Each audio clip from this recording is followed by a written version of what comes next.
Welcome back to our channel. As I told earlier, we'll be discussing today about the strategy of other toppers as well. So in this toppers talk, we have Mr. Kirtivardhan as our special guest. Kirti has secured All India rank 11 in RBI Grade B 2022 exam. So first of all, Kirti, welcome to our channel and thank you very much for taking your precious time on this show. Thank you. So guys, first of all, I would like to tell you that Kirti has cracked this exam without any coaching, and he has done it along with a full-time job. So today we'll be discussing with Kirti like how he has done it without any coaching and along with a full-time job, because it becomes very difficult to manage time at both the things. So Kirti has not taken any coaching for phase 1 and phase 2, but he appeared for some mock interviews on some of the platforms. So Kirti, first of all, could you please tell us about your background in brief? Sure. So actually I'm from Agra. My primary education was in Agra only. Then after I did my graduation from Shahid Sukhdev College of Business Studies in Delhi University and Masters in Economics from Delhi School of Economics, also in Delhi University. Since then, I've been working for Accenture Strategy and Consulting as a data scientist. And this is my fourth month. And now I'll be soon joining the RBI. Okay, great. And this was your which attempt at RBI Grade B? First attempt. Okay, great. So guys, Kirti has cracked it in first attempt only, and of course without any coaching.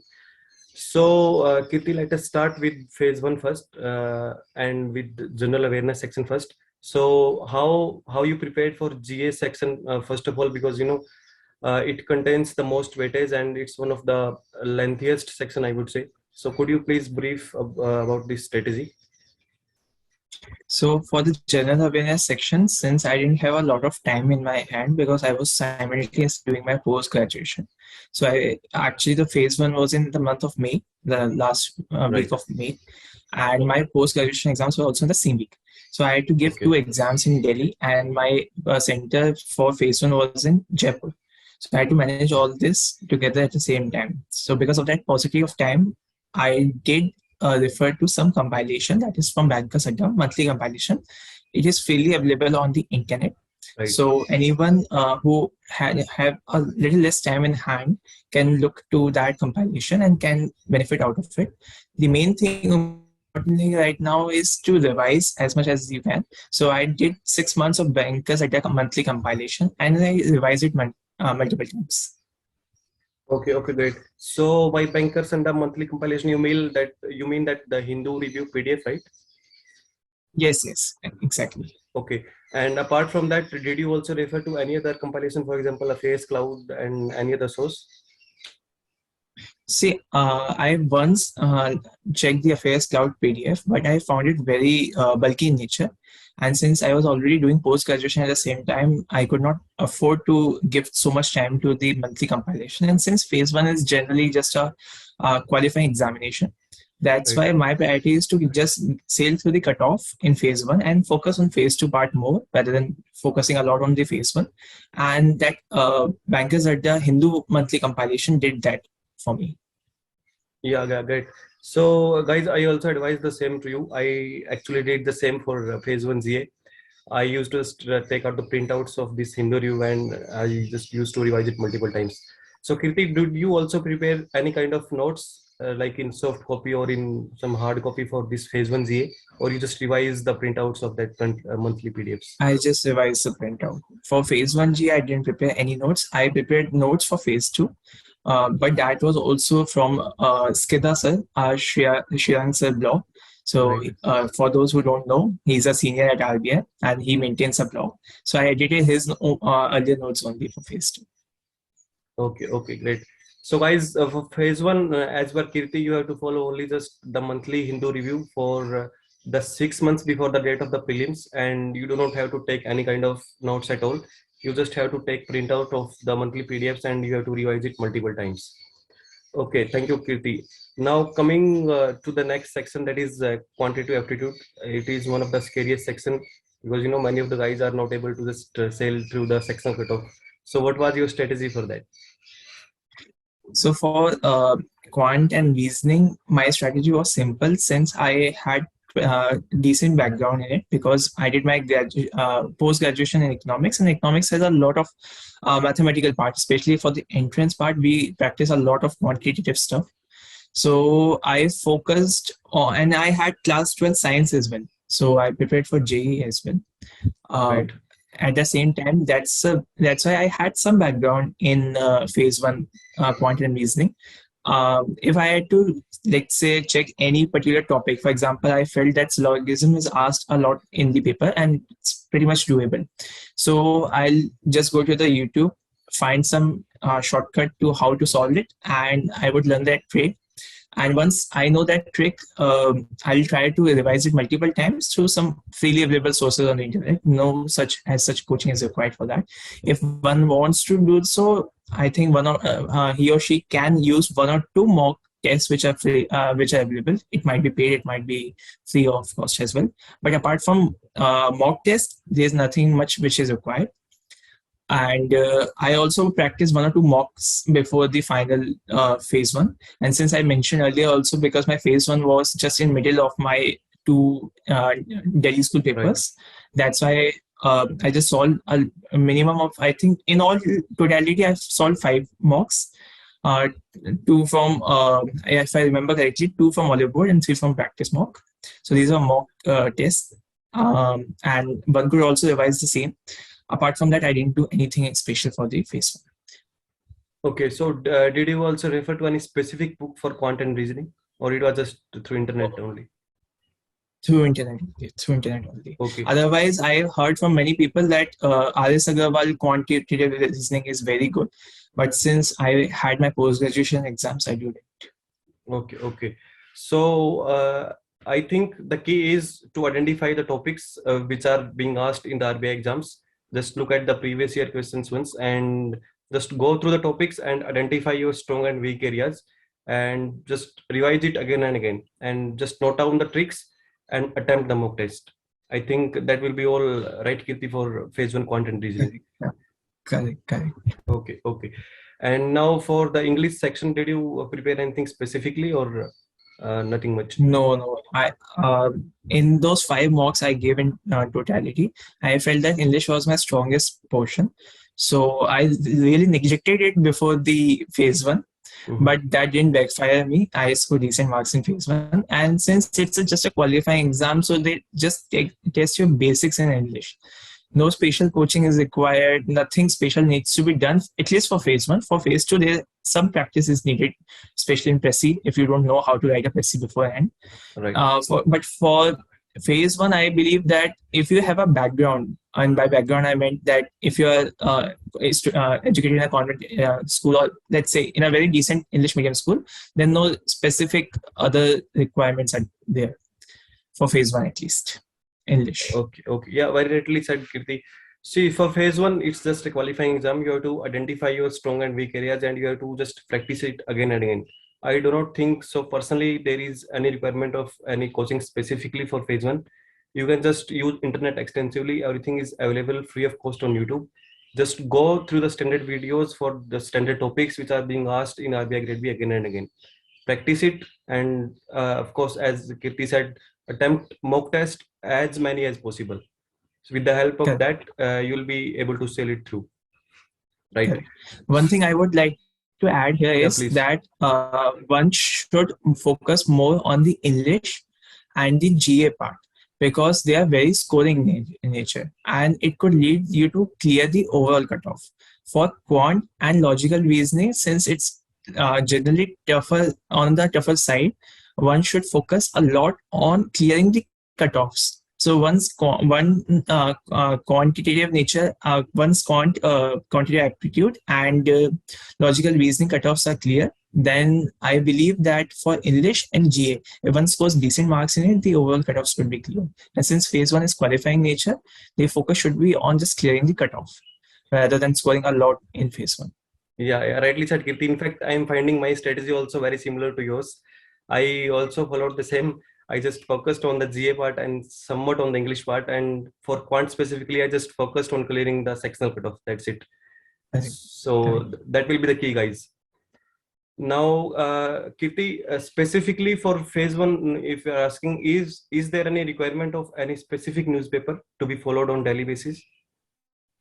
For phase one, I believe that you can read monthly compilations of newspaper only.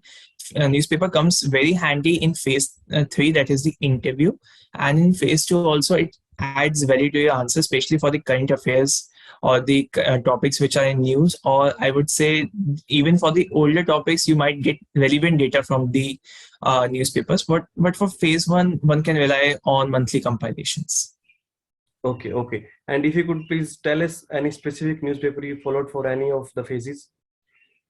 Yes, for phase three, that is the interview part, my sole preparation was based on business standard. For phase two, I supplemented my, for example, let's say if a question is asked on fiscal deficit. So you can obviously learn the fiscal deficit definition from the internet. But what's the fiscal deficit stands as of now? What's the target and what's the current fiscal deficit? For that, you need to focus a lot on the newspapers or some other sources which you find relevant. And I use business standard again in that particular way. And I also refer to Indian Express for some normal, because Indian Express has a column of explained in it.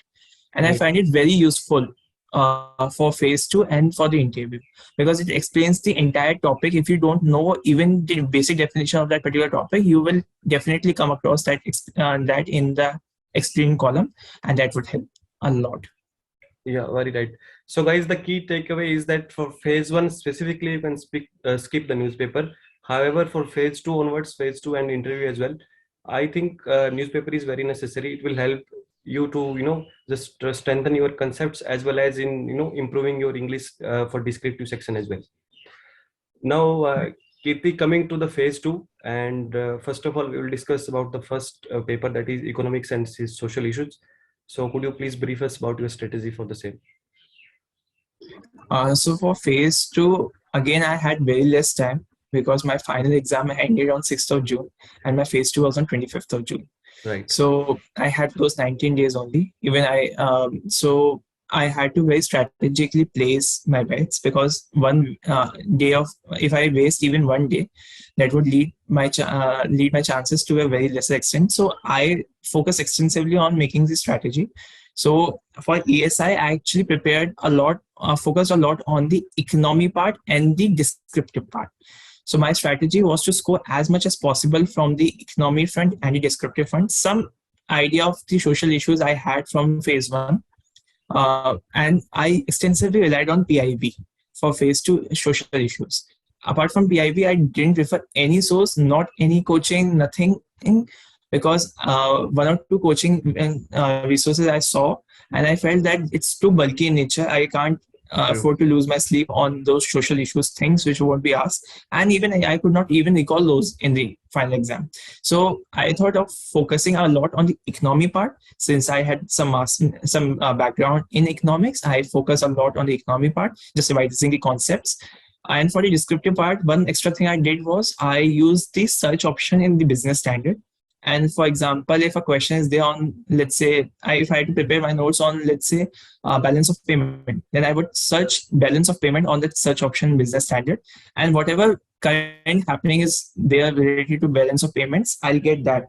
And I'll supplement my notes with those current happenings. So if balance of payment have worsened in the past few quarters, then that would be covered in business standard. And that's why I made my notes very dynamic in nature. So they are not just statistical notes, theory notes. It also has a very lot of current happenings in it. That's why my focus was a lot on the scoring well in descriptive part. I scored decent in descriptive part. Objective part, I didn't score much. I think the paper was tough this year also. That's why nobody scored a lot in the descriptive objective part. But again, Vikas, you can add that. I think you would have scored very decently. Yeah, sure. So this is how I managed ESI. Yeah. So, one key takeaway, as Kirti mentioned, is you have to identify the keywords in the syllabus itself. For example, as you mentioned about balance of payment, and you have to use internet very extensively. As Kirti used, the website of the business standard, he used to search that particular keyword, and he used to get all the various related news and data from that newspaper only. So one thing is that you have to be, very much focused on the keywords in the syllabus itself. And second thing, Kirti, I wanted to ask about the PIB website. Like, did you visit it very regularly, or did you refer to any compilation of the PIB?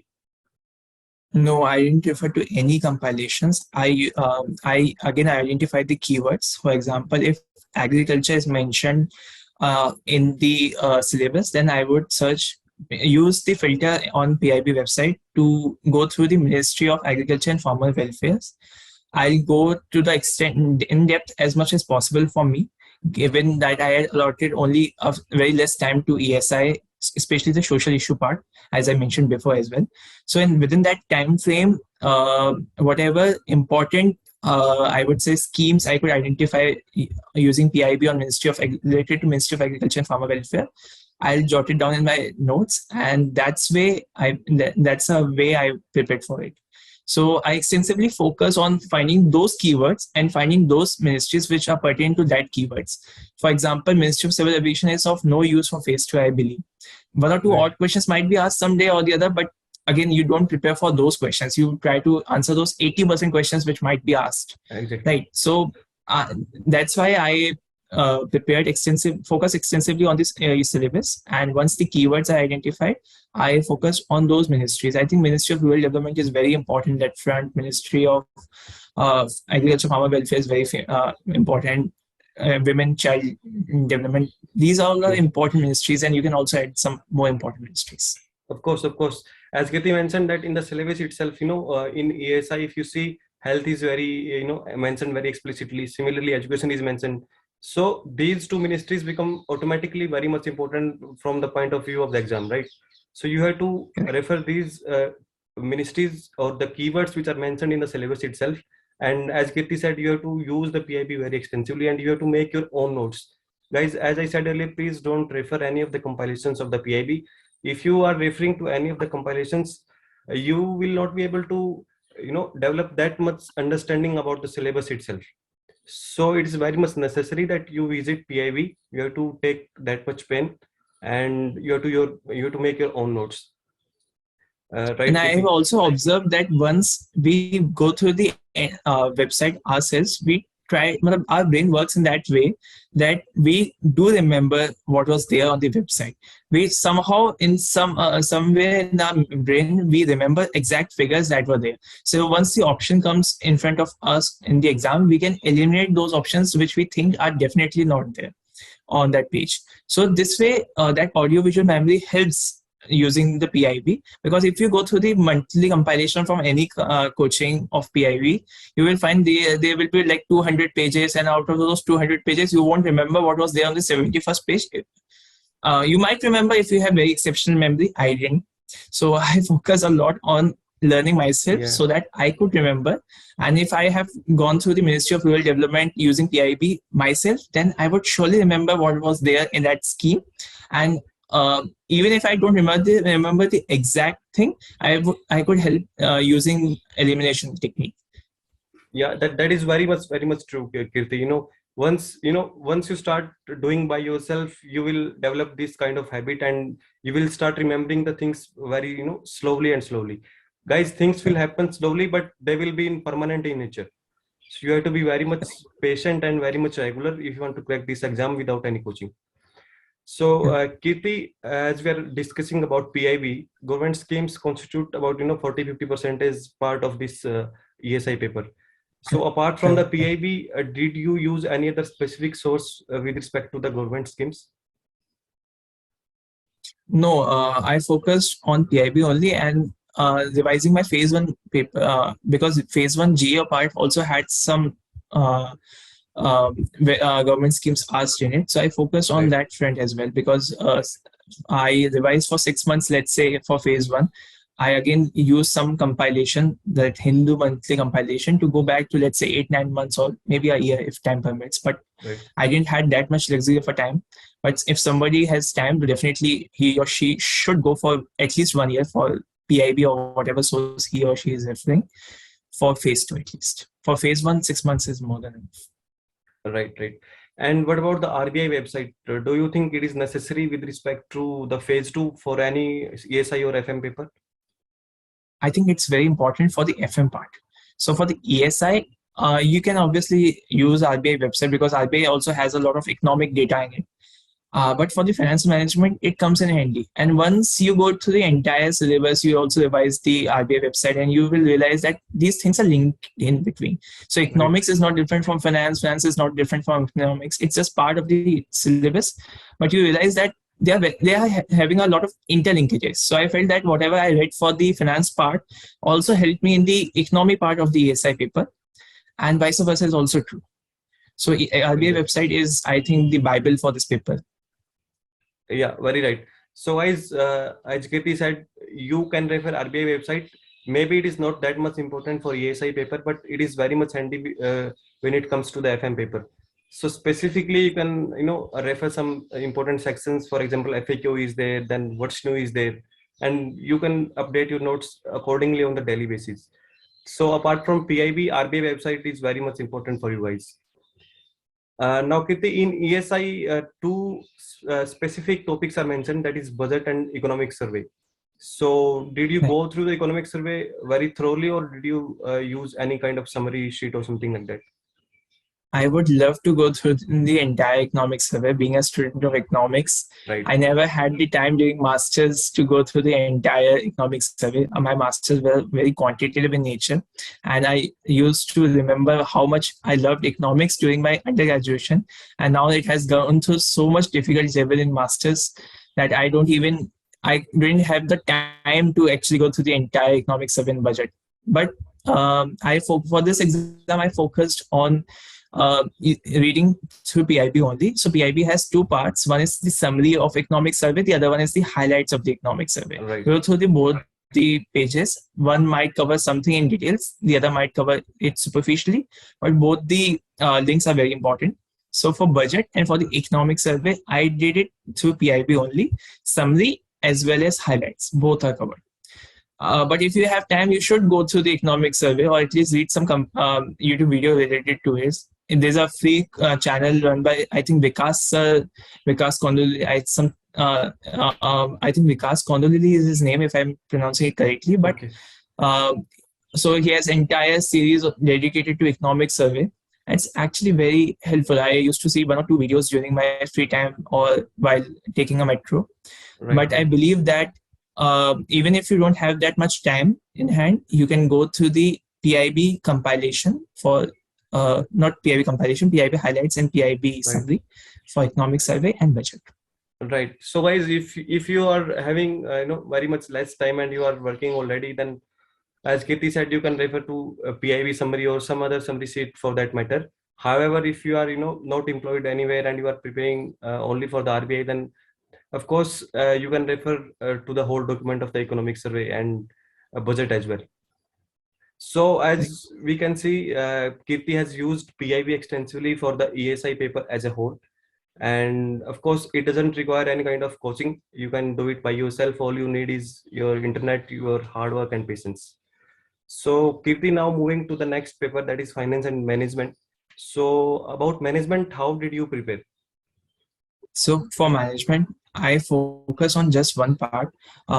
For the management, I believe that you can go through the entire, if you have time, you can go through the IGNO website or the IGNO PDFs, or you can go through the original books which are mentioned in the syllabus. I use Skidha website, that is Shriyan sir website. Right. And on his blog, I actually went through one, if I remember, from 2021 batch. I exactly don't remember the name now. But there's a lady officer from 2021 batch, and she has uploaded her management notes. I think, now I remember, it's Suchana Ghosh. Suchana Ghosh. Right. Yeah, I also referred to there's a Suchana Ghosh. Suchana Ghosh notes are there on management, and her notes are damn amazing. Right. Because I had very less time, I just remember her notes. I went through her notes page by page and word by word, and I make sure that I remember those, because my preparation was very strategic in nature. For finance and management, since I had some background in finance, that helped me. But for management, I didn't have any background.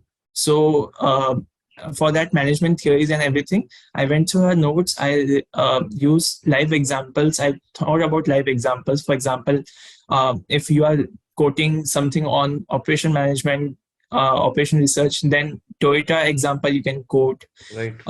or you can use some other examples also. So for continuous improvement and Kaizen and something. You can take real life examples.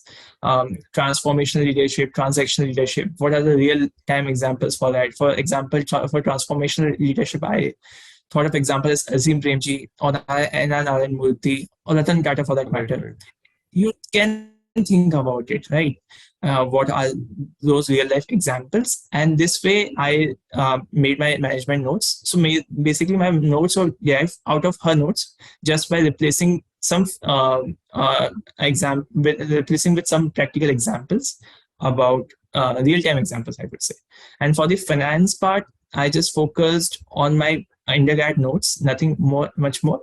But I would say that Investopedia helps a lot in the finance part. Right. So, for example, if you want to read the derivatives basics, just use an Investopedia and put what is a put option, Investopedia, and Google it. Again, you can put what is a call option and write Investopedia in front of it and Google it.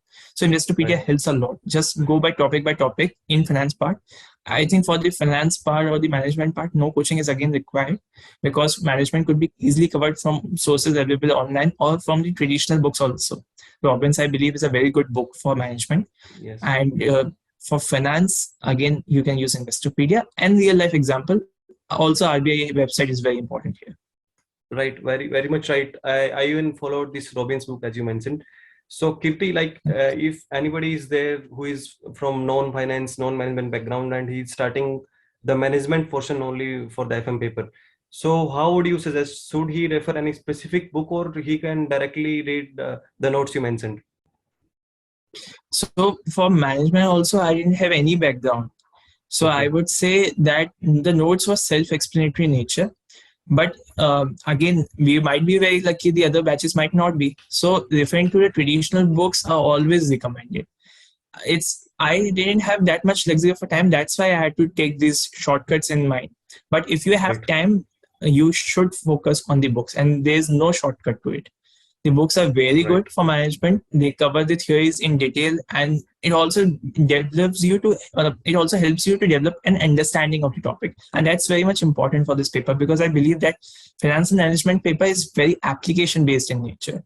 For management part, Yes. I saw in this paper you can't just rote learn and vomit in the paper. It does not happen like that. True. It's very practical paper. It's very application based, and RBI is making it difficult day by day.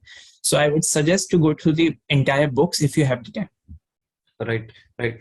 So Kirti, now coming to the questions which are asked in the management section itself, as we have seen in this year itself, there are many case studies related questions in the exam, right? In the management portion of this year exam. So how to tackle this and from where we can, practice if any other source is available with you?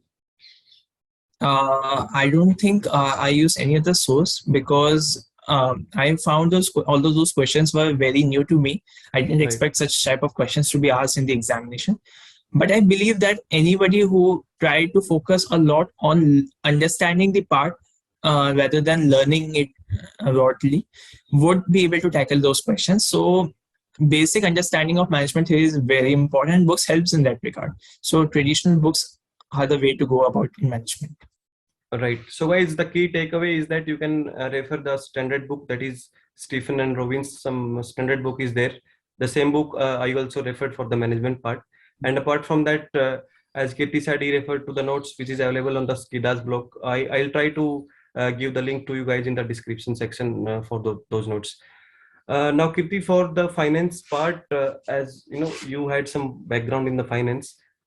Let us say that some engineer want to attempt this exam and how he can approach the finance section of the FM paper. So I saw the past years of finance and management. Finance, I would say, is the most overhyped section. Right. Because it has very basic questions asked. They are not going to grill you what are the these many strategies. Let's say coming to options and futures and forwards, they are not going to ask you that. What is barbell strategy or whatever? They are not going to ask you that. They are going to ask you just simple questions related to put, call, and basic. questions. So I think anybody who tries to read through the books and use Investopedia extensively would be able to solve those questions. It's very much overhyped. There's no need to solve those numericals, which many coaching institutes promote. There's no need to do very much finance in depth, because the questions are some basics in nature. I think even for management also the questions were basic in nature, but management at least had better questions when compared to finance, I would say, because finance were mostly current affair based.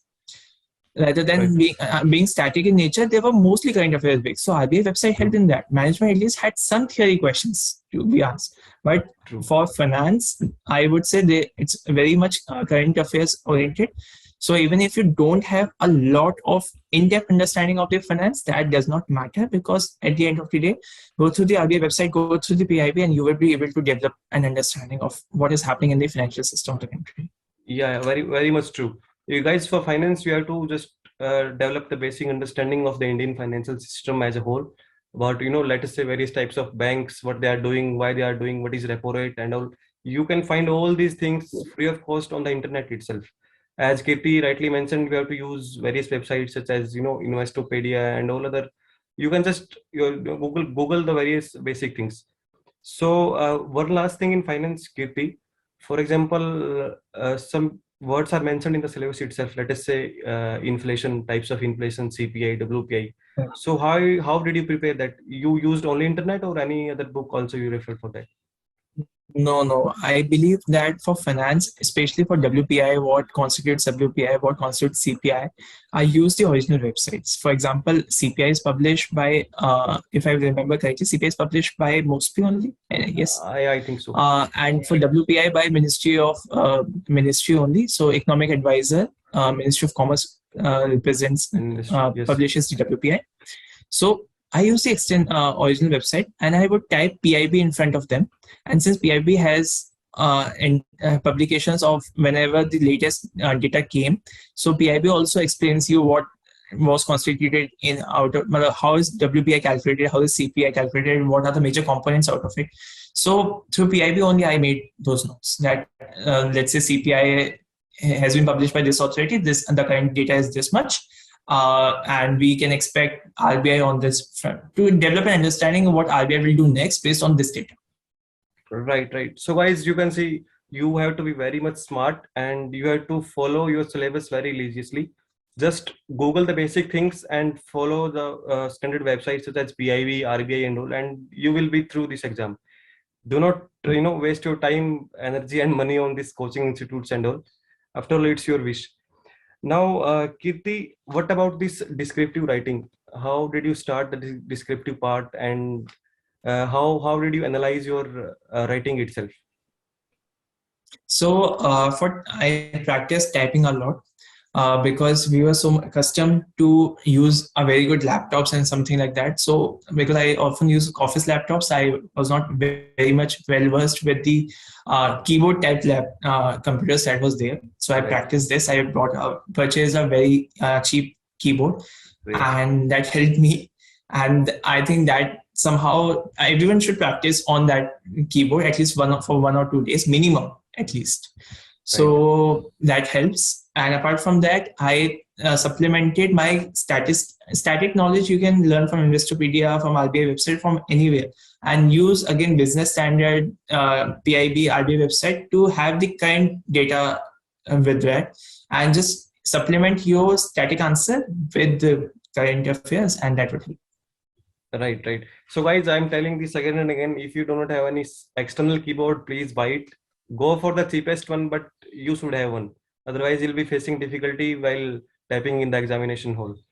So guys, as Kirti rightly said, do not fear the descriptive part. Just start with the basic things. Like you can start with what is inflation. Just, try to write the basic definition of inflation.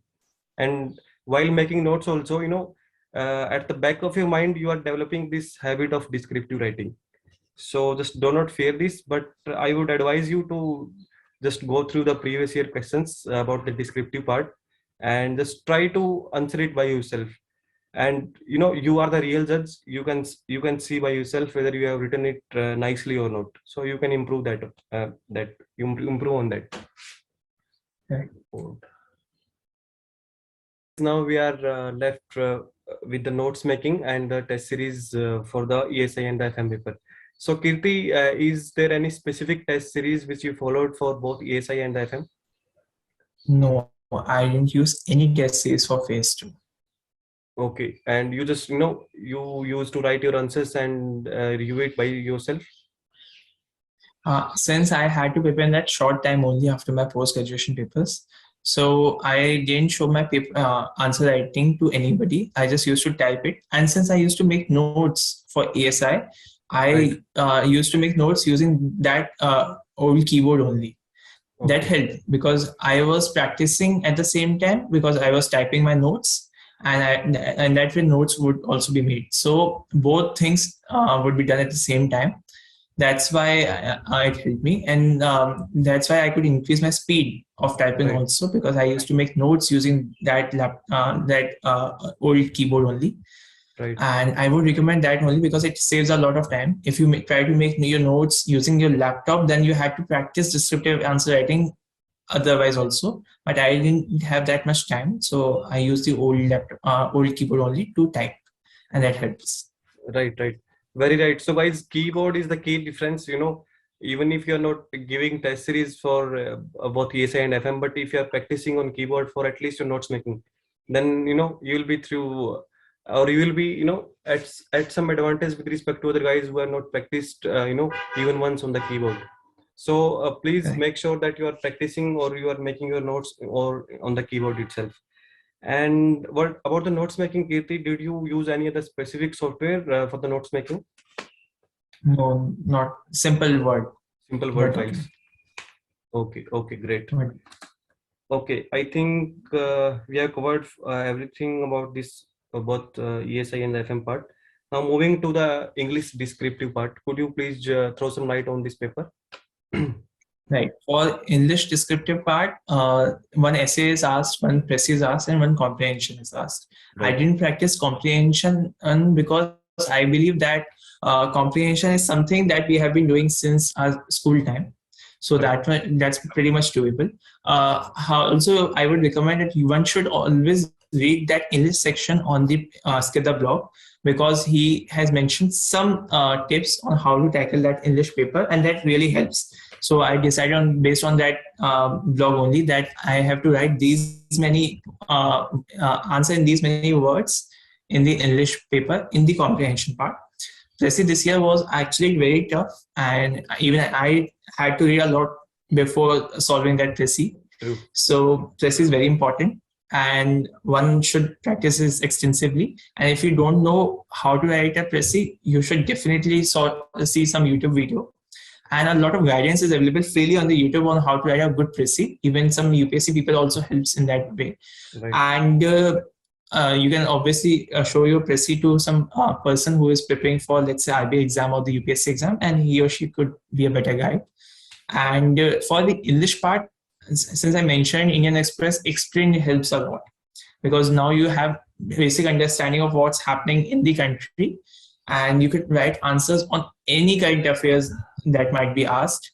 So I wrote essay on that women entrepreneurship one. Okay.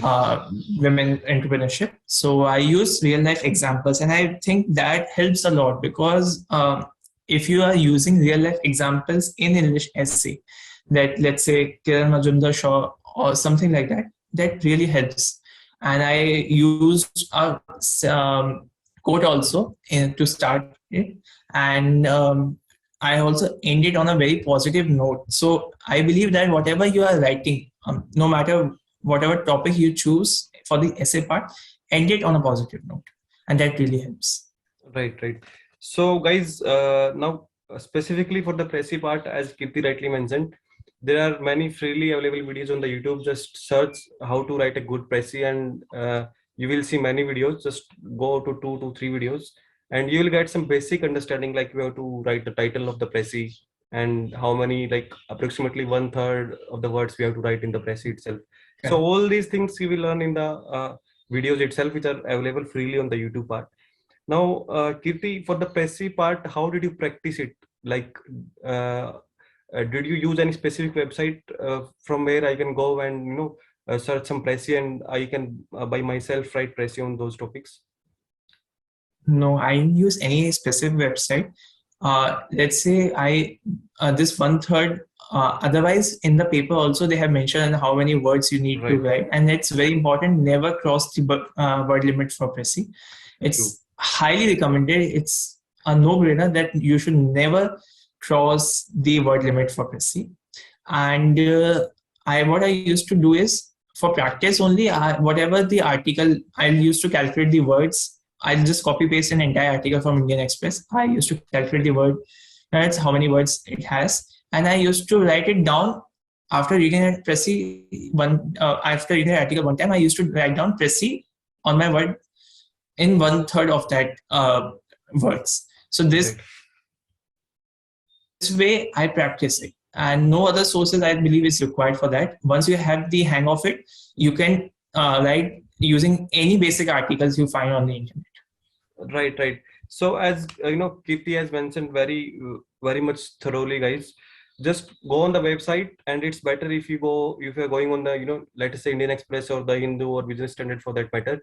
Just copy paste the current news or some editorial, and just try to write Prezi on that part. It will help in two things. First, of course, your Prezi preparation will be done. Second, you'll be done with your current affairs also. So you can do it by yourself. Do not fear at all about this Prezi thing. I still remember I didn't know anything about this Prezi. Let us say 1 year back. So as Kirti rightly mentioned, I just searched on YouTube and I followed the exactly same strategy. So it's not an issue at all. Now coming to the essay part, Kirti, did you prepare anything specifically for this thing? No, I didn't prepare anything specifically because I was very much worried about Prezi in the descriptive part of the English. I didn't prepare anything specifically for essay, but reading Indian Express helps in that way as well. Right. So guys, reading newspaper, is very much helpful. It's helpful at most of the stages of this exam itself. It will be helpful in, of course, interview. It will be helpful in your English paper, in descriptive paper, in your Prezi writing and everything. So our advice is that please do not skip a newspaper. You can refer any of the newspaper and just try to make it a habit. It will be very helpful for you guys. Now in the English or the descriptive portion, one normal query is that should we write in the paragraph or in the bullets? So which strategy you used particularly for writing? This is my strategy since college days. Whenever I know that answer very well, I always use bullets, because now I have various points to make and I'll highlight the every point. And since I can't bold it in the actual paper, Right. I'll use pointers to differentiate them. Right. But if I don't know the answers very well and I have to write something just to fill in the words, or I think I'm not very good at this answer, but I still have to attempt it so that I could score at least some marks out of it, then I'll write it in paragraph form, because then I don't want to highlight anything. True. So this is the strategy I used. Yeah. So I think so it's not an issue. You can write in any of the form, but as Kirti rightly mentioned, bullet points helps because it becomes very much to the point and very much concise for the examiners also. So you can write in any of the format. That is not an issue, but try to be very much specific and to the point. Now, Kirti, in 400-word questions and in 600-word questions, in how many words did you write your exam in actual exam, if you could remember? If a question, I would say I ended up very close to the actual word limit. Okay. If the limit was 600, I would have ended at 550. If the limit was 400, I would have ended at, let's say, 380, 370, something. Okay. So, guys, please stick to the word limit. It's given in every question. You can refer that and just try to complete it in nearby the given word limit. So, I think so. Kirti, that is all for the English part, or anything else do you want to add? Okay. I think that would be enough. Okay. So guys, now we are coming to the most important part, that is interview, because Kirti has scored the highest marks this year in the interview. He has scored 74 out of 75. That is phenomenal. So Kirti, could you please give your expertise on this part, how to tackle this thing? This, I would say, this is the most important part, and people often neglect it because the interview happens like after 3 months. So people feel that they have enough time, but I would say the interview test does not test your knowledge. You can prepare your knowledge, let's say, in 1 month about what's happening in the news, and you can go to the interview and still you can score very less marks. The Right. idea is to get the hang of it and understand what's actually being asked. So you will never be asked what's the, you might be asked, but there's a chance very less that you will be asked the exact figures. They don't want the exact figures. They want how much you understand the economy at front, because this is a very generalist paper. This is not a specialized paper as such. So you would not be expected to know that inflation is at that much percent. You know it. That's very well. It always adds cherry to that cake. Right. But you should always know that the inflation is running this month high, and WPI and CPI is diverging. Till now, it was diverging only. So these things you should know, and what RBI is doing to tackle it, what the government of India is doing, and what's the scenario overall. So for developing that much intuition behind every answer, I believe that's why those 2 or 3 months are given to you. So you need to read a lot during those 2 3 months, and time would fly. Initially, you would think that what I would do. So I got that, if I remember correctly, our phase two marks were declared, phase two results were declared very fast. Right. So in that way, we had enough time to prepare before our interview. And the problem was, initially I used to think that I had sufficient time, so I prepared it very slowly and slowly. But later on, I realized that there's so much to do during the interview part, and it's a very, I would say, it's the most important part. If you see my phase two marks, they were like 10 above the cutoff marks. Right. But if you see the final scores, it was actually 21 above the cutoffs. So, and that improved my rank a lot, I would say. True. So scoring very high in interview is very much recommended. The reason is that, firstly, if you simply go by mathematics, 75 out of 375 makes it 22%. Right. And since RBI uses the entire range, so you can score actually 1% out of the 22%, or you could actually score 22% out of the 22%. And if you have this much chance, you should score very high, because phase two, you can't score in full. You would, even if you score 70 in each paper, that would be very good marks. True. But interview, you can almost score full marks. See, 74 or 75 are almost like full only. True. So I think interview part is the most important part, and here the personality, the education background, everything counts. The work profile, because even if somebody says that work does not matter here, I would say it matters, because a lot of questions are asked related to your work profile only. So if you have gap, you need to justify it. If you are not doing any job, you need to justify it. And if you're doing it, just don't leave it, because that always adds value to your CV. Because you have been currently working and you have reached the interview stage, it creates a very positive mindset in the mind of the interviewers, and that really is beneficial to you. Yeah, true. So as Kirtil rightly mentioned, this year I think in phase two maximum score is around 205 or something out of 300. So if you are scoring only, if you are scoring one of the highest score, then only you are scoring only 200 out of 300.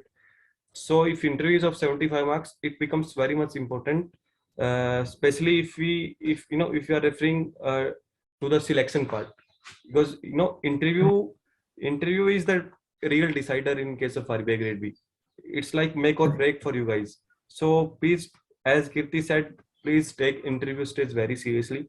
Just don't think so, okay, I'll just wake up and I'll go to the interview and it's done. It will not happen like that. You have to know yourself. As Kirti said, first make the best use of your available time, whatever time you're having for the interview part. Second, as he said, make a better understanding of the current affairs, of the economy of the country, of the RBI related terms, what RBI is doing, and like if they're asking if you are RBI governor, then what should we do, what will be your action. So you should develop that kind of basic understanding about the interview part.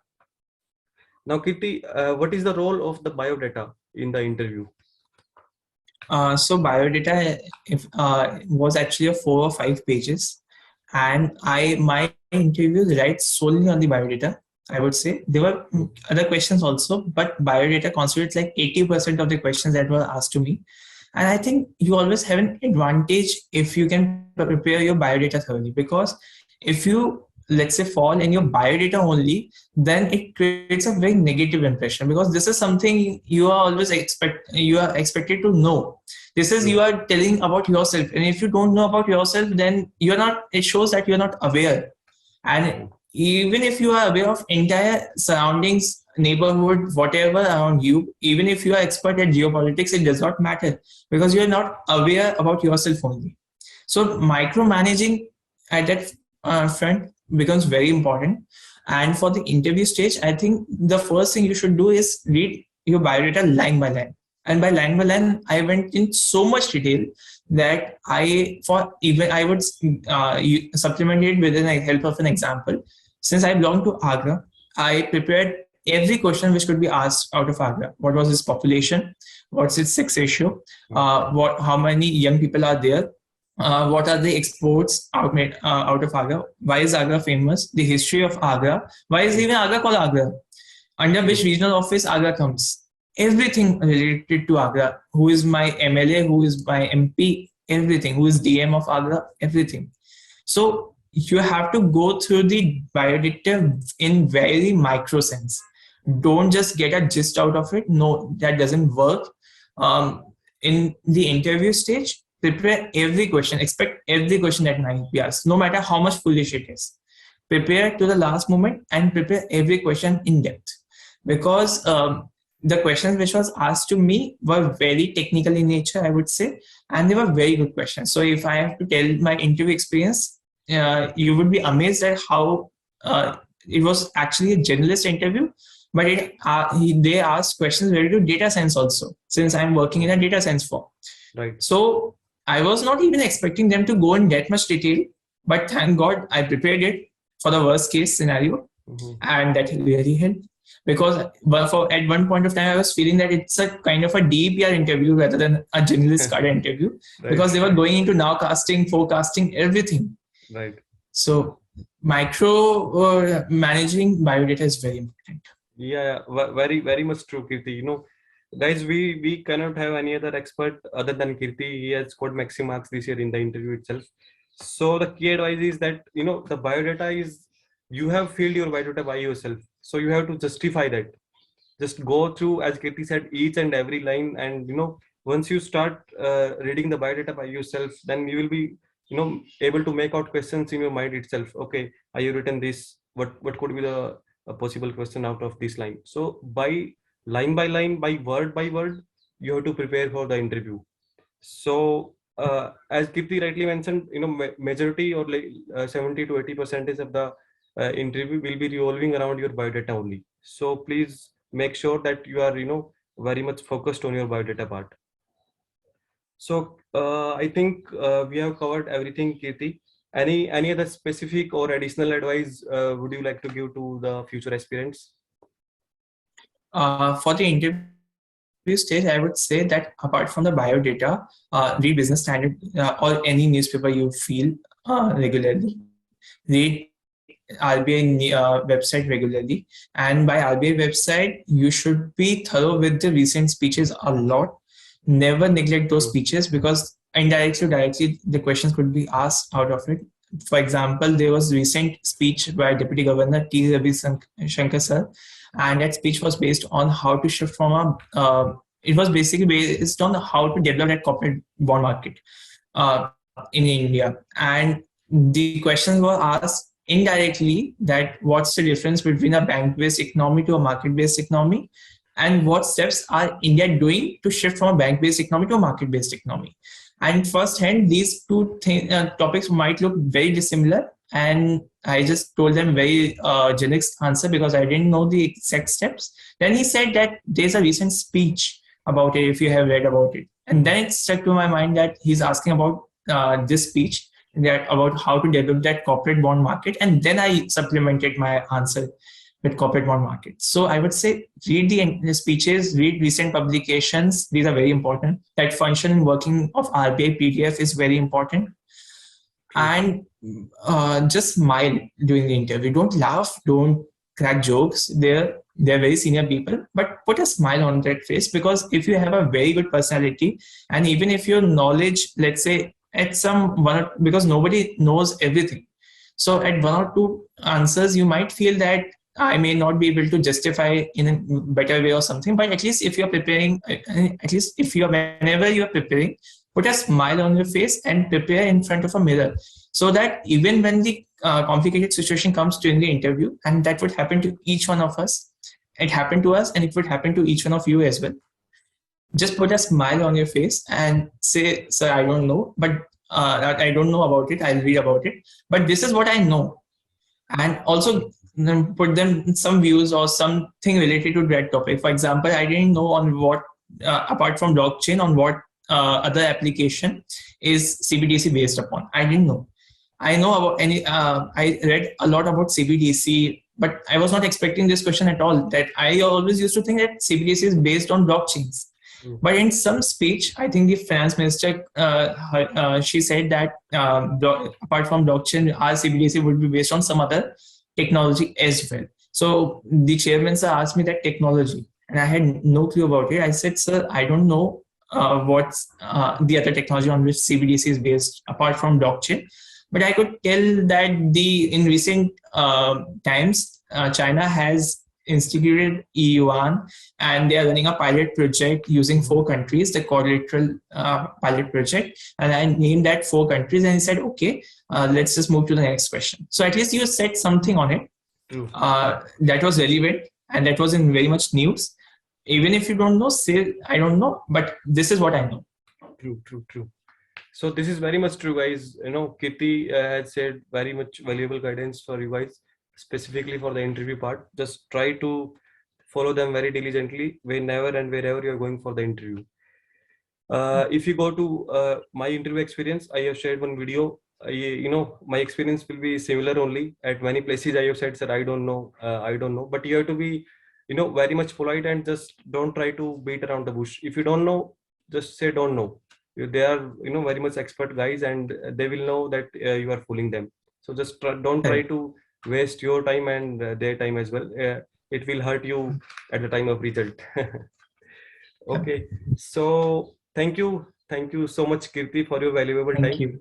I hope our aspirants will get benefited from your valuable advice. And guys, we have seen through Kirti also how smartly he has managed to prepare along with college, and thereafter along with job also. So you guys also can do it. Just don't get carried away. Just stick to the syllabus and use internet extensively.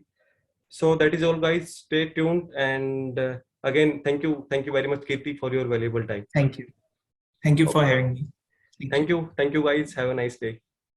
Thank you.